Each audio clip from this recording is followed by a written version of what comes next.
Conservation agency thrives on the goodwill of the public. To create and foster that goodwill is the duty of every representative of the Fish and Game Department. Without cooperation of farmers, landowners, and sportsmen, a warden would be strictly on his own. Farmers with cows in pasture fear losing stock if night hunting continues in their areas, and yet all sources of information are not equally reliable. Realize and value the fact that it often takes courage to give adequate information. Try to determine against what odds an informer may be giving you leads. Make the most of honest answers. Beware of the spiteful informer. Strive to avoid cases where the informer is motivated by a grudge against his neighbor rather than a real desire to see wildlife conserved. If you lose respect for an informer, never reveal this. When you have good reason to trust your source of information, begin a complete and thorough check of the complaint. Explore all other reliable reports reflecting the same night hunting situation. Base your decision to investigate on any combination of the following: complaints from reliable sources, personal knowledge, and presence of deer in the area. Occasionally, you will receive complaints supported by your own previous observations. Initiative and interest are a warden's primary tools. The best warden detective wishes to identify the violator, collect evidence against him, apprehend him, and obtain a clean and clear conviction. Plans for a night's work are made beforehand. Two wardens cooperating discuss plans for a meeting at a location not in the immediate locale of the reported night hunting. Modern equipment helps wardens to improve the reputation of their force as one of the most efficient in the country. Prior to the night hunting season, gather your equipment and make preparations.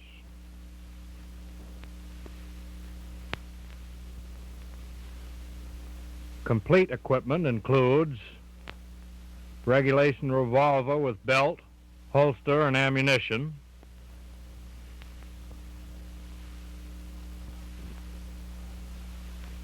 flashlight with a traffic-type head,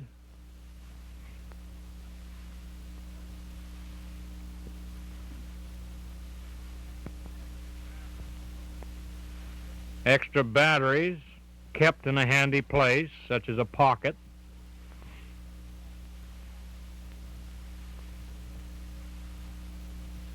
regulation red and black jacket,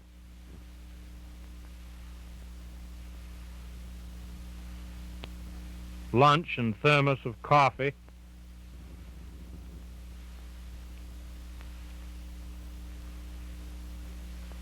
walkie-talkie,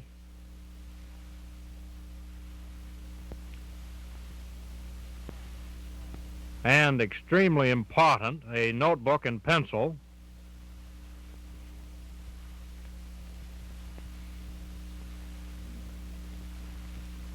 and a sleeping bag.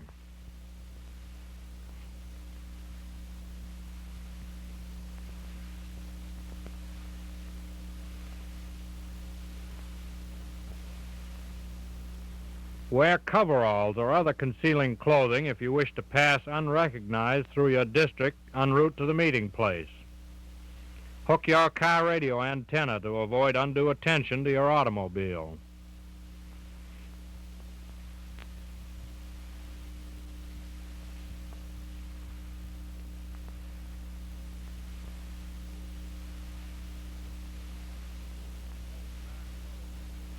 Using remote back roads to arrive at the prearranged meeting place, be careful to observe other cars, since early hours of evening are used extensively by night hunters. You will be seen by fewer people, and there is always the possibility of encountering additional violations. And during hunting season, many deer are killed shortly after legal shooting hours. Your car radio allows you to inform the other warden of necessary changes in meeting time or place if you pick up a violation on the way.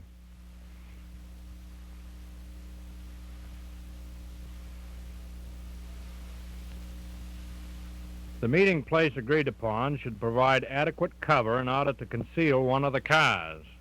The vehicle to be used should have been decided upon ahead of time. Car number 1, for instance, can be concealed by the time warden number 2 arrives.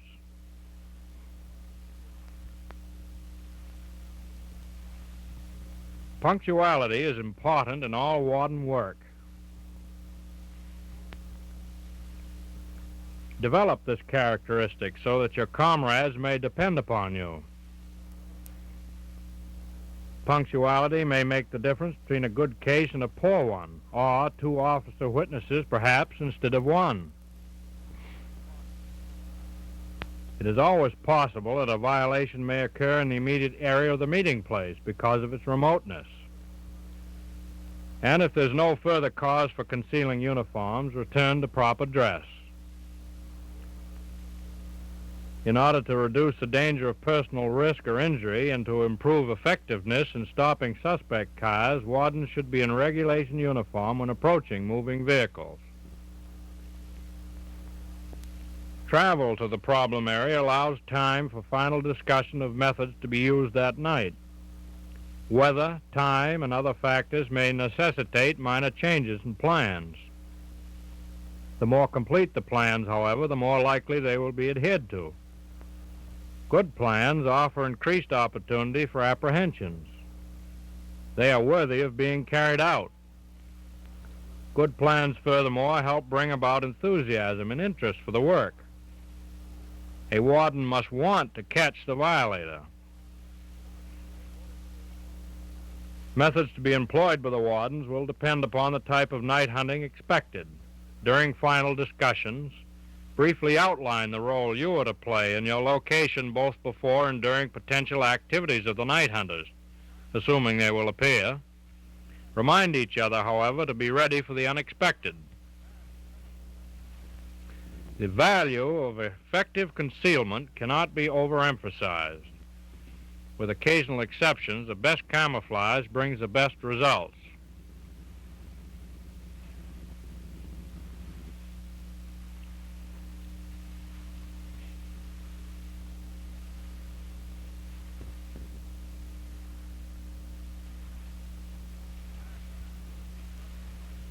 Car tracks should be brushed away with boughs, and every effort should be made to conceal your presence in the area.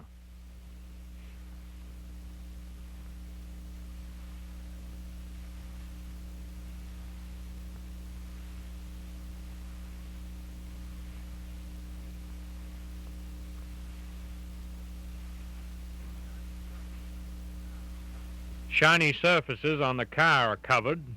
Wardens are especially careful to blot out headlamps and chrome surfaces. Often it is desirable to conceal the car with brush, front and back, as well as along the sides. Old blankets or tarpaulins serve the same purpose and save time. Officers use no lights, open and close doors quietly and as seldom as possible, talk softly, leave no litter, and do not smoke in open spaces or roads. Extent of concealment, however, must not interfere with facility in driving the car back onto the road. You should go over the area beforehand in daylight and become completely familiar with all physical characteristics of the area before you take your position. You should know all possible travel routes, including foot travel.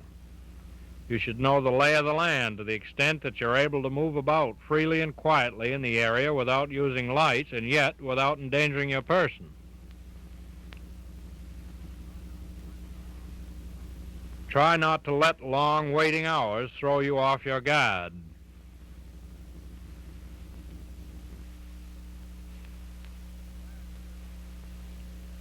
The value of locating deer in the problem area cannot be overstated.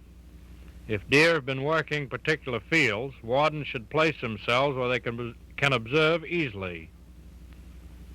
With the farmer's help, in this case, the wardens have chosen their spot well.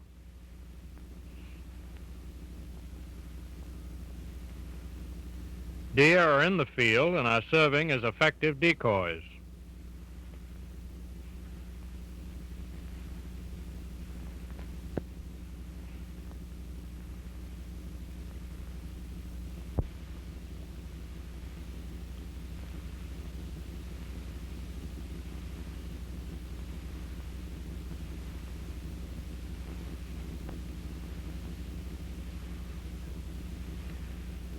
Good sense must be maintained in deciding which cars to stop. Effective concealment should not be quickly sacrificed.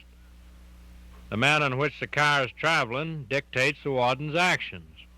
Vehicles moving at a fast or normal speed do not ordinarily demand attention. All lights within sight, however, are watched carefully. Wardens soon learn the difference between various types of lights used in night hunting, since it only takes a moment to scan a field effectively with a spotlight or flashlight. The warden is careful to stay alert even for the briefest indications of spotting.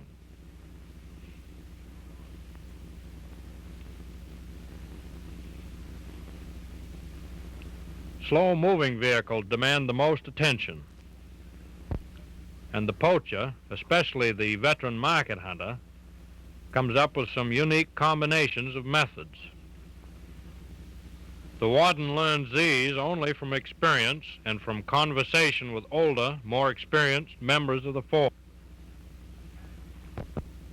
Ask your companion if he sees the slow-moving vehicle clearly, so that there will be no question later in court that both saw what was happening. Note the type of vehicle, apparent speed, number of stops and maneuvers made, whether it was on or off the road, use of lights from which side of the car as well as from which windows, presence of deer, if any, if persons leave the car, how many, by what doors, for how long. When a suspicious incident occurs, note the time on your watch. Take positions to stop the car as previously planned if possible. In every move you are about to make, show that you mean business. Don't let the driver find room enough in which to turn the car around and escape. But don't risk needless injury to yourself either.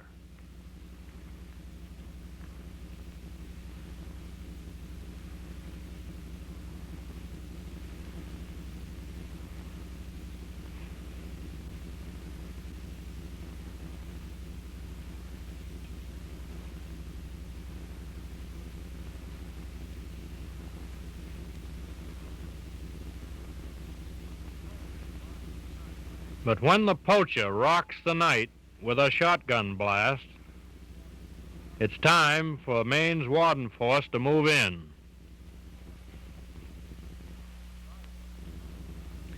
If the driver maneuvers a car as if to evade you, give chase. Be careful to note if any equipment is thrown from the car. Lights, firearms, and especially ammunition are much easier to find immediately than later on. Approach from opposite sides of the car. As you question the occupants, observe all activity within. If there is conversation, note who speaks first and from which seat. Note in what positions night hunting equipment is located. Lights, ammunition and gun, and so on. What are the positions of the windows? As a game warden, you have the power of search and seizure far in excess of that of other enforcement officers, but you have no right to search the person himself unless you have arrested him. Open forward doors and address occupants in a polite manner. Take notice of facial features of all occupants and their positions in the car. Do not allow them to change seats. Initial questions should be leading questions to encourage the suspects to answer openly. Confidence on your part helps throw the subjects off guard. While carrying on a polite conversation, note as much detail as possible. Examine the car trunk and the back seat. Check the gun. and be sure it is working. Examine the firing pin. Be positive it has not been broken intentionally. Search for evidence of blood, deer hair, parts of deer, knives, etc. Check the light used by the suspects for spotting. Be sure it is operating. Obtain as much information as you can, as complete an admission as possible, before you bring out your notebook. Then begin a systematic line of questioning. Separate the subjects and question them individually. Once again, your early questions should gain the confidence of the subject and lead him to answer questions openly. Note how the subject is dressed. While you question him and as he answers, place a light on his face and study his features. You may have to identify him months from now if the case goes to higher court. A man's appearance differs according to circumstances. Night hunters often are purposely unshaved and dressed in old clothes. Be sure the subject hears and understands you. Ask him to identify himself and state his residence. Ask him what he was doing. One of the easiest methods of establishing the appearance of a night hunting violation is to testify in court that you asked the respondent at the time what he was doing, and he did not say that he was hunting skunks or raccoons. Get individual admission from each subject, including his plans for disposing of the deer if he had shot one. If he were planning to sell it, try to find out to whom. The subject is far more likely to make damaging admissions now.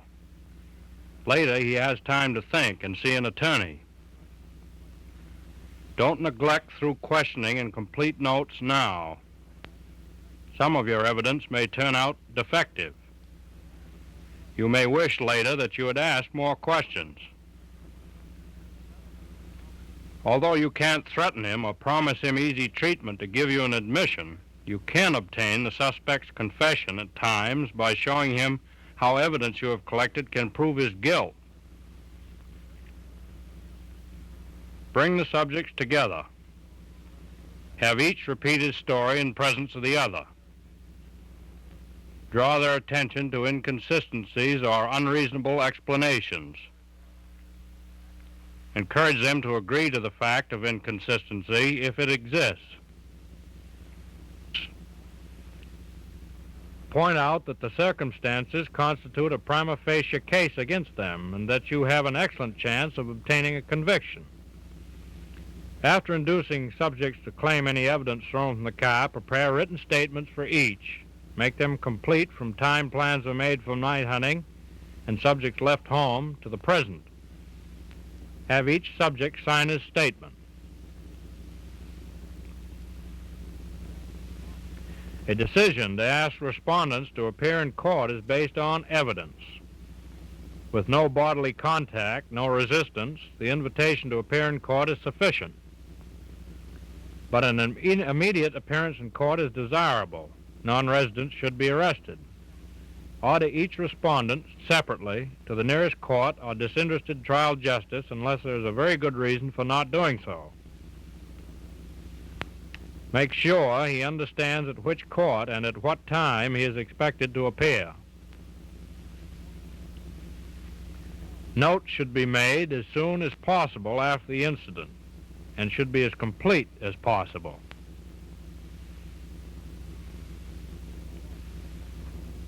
Each warden will have his own separate account of what he has witnessed. He will prepare his own rough but complete sketch of the area involved, with names or numbers of roads and routes, names of landowners whose fields were spotted and where the shooting took place, all distance involved in the case, and so on. Compass directions should be indicated on the sketch, and the warden should be absolutely clear as to direction he was facing when he first saw the suspect car, the compass direction from which the car was approaching, and any subsequent changes in direction until the time the car was forced to stop. Gather complete information about the location and land characteristics. Label all evidence with plain tags containing only the name of the party using it and where it was found. Handle all material evidence carefully. If any question of ownership later confuses the case, fingerprints may prove useful.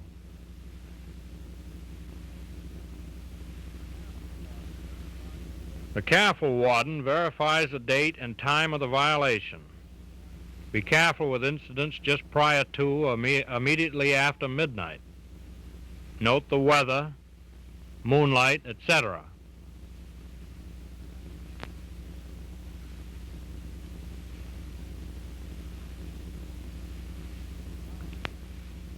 If you impound any meat along with firearms, spotlights, or ammunition, you must preserve it in a freezer.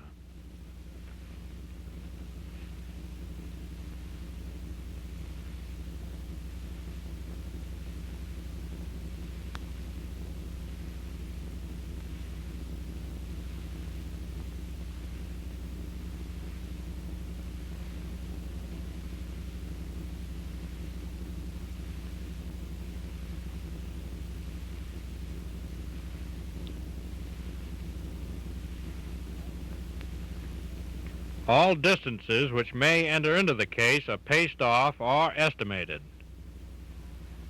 Distance of the respondent's car when first seen, at what point in the road and how far away, distance away when spotting and shooting took place, and so on.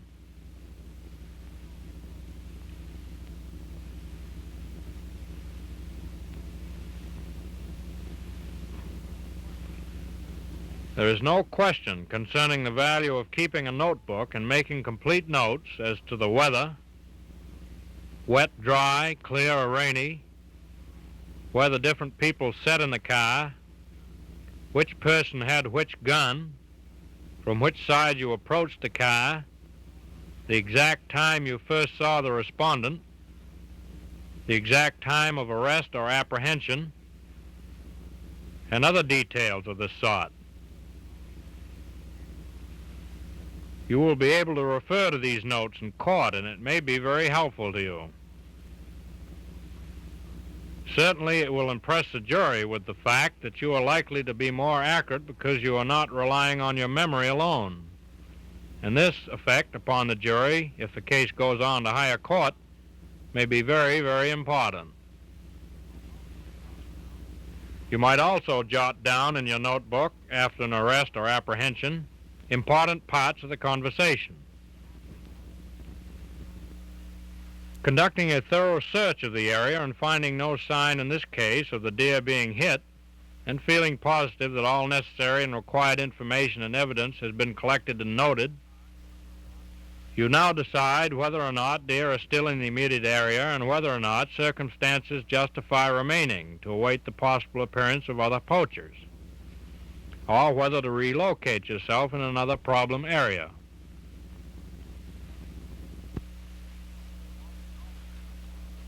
Wardens always have more suspect areas than they can handle effectively. That's one of the factors which help keep the work interesting.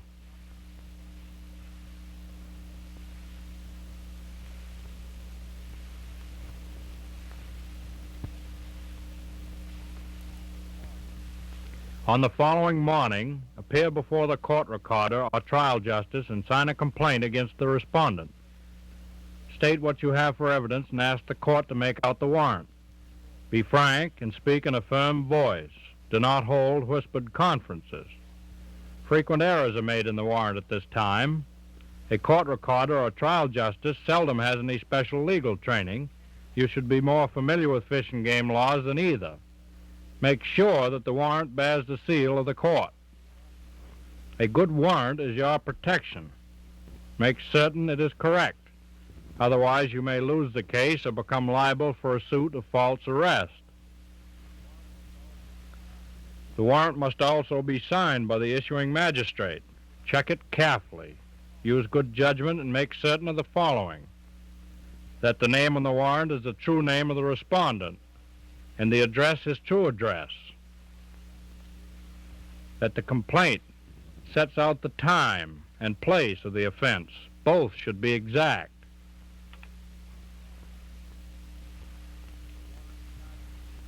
That the warrant charges the respondent with something which is an offense under Maine law.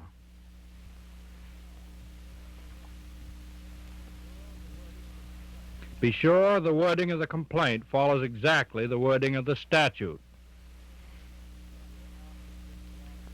You are often given a lot of latitude in lower court, but you should develop a superior court mind. Know your rules of evidence and observe them in lower court.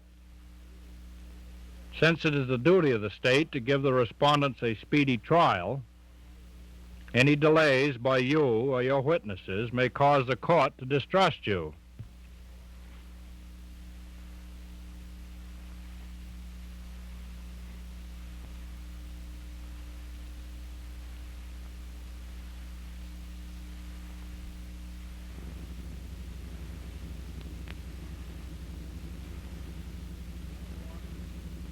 If the other warden is to appear as a witness, make sure, as you would if you had brought witnesses to superior court proceedings, that he appears with you on time.